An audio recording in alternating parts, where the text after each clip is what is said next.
United States sees Russia as a threat, not because of any specific ideology, but because it is big. And the United States sees China as a threat, not because of anything that China does or is other than being big and successful. The United States has 4% of the world population, 335 million people. How could 4% of the world dominate the world?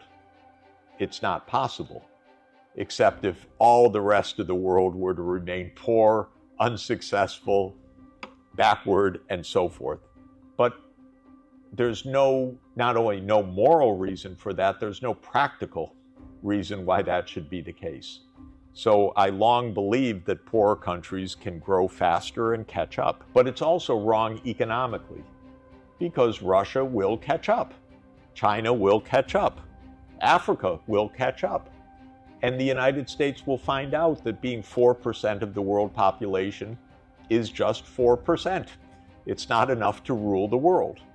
The U.S. will have to learn to be cooperative, and will have to learn that statecraft is more than overthrowing governments. But, and here I will come to the point about current politics, the U.S. still does not understand this, till today. And the wars that we see and the crises that we see are still crises of the old imperial mentality.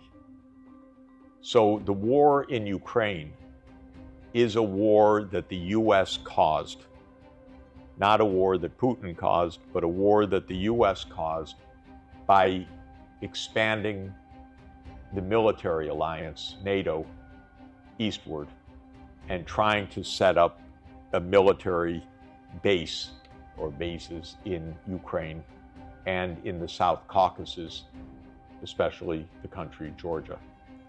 And the Russian government said, no, you can't have military bases on our border. We don't accept that. That's a real security threat for us.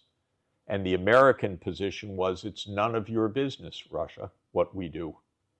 If Ukraine says yes, we're going to put our missiles next to you. And President Putin said, no, you're not. That's dangerous for us. And the United States said, it's none of your business. And so this is the essence of the Ukraine conflict, which is that the U.S. said we can expand our military reach anywhere. The Russians said not on our border, and it finally came to war.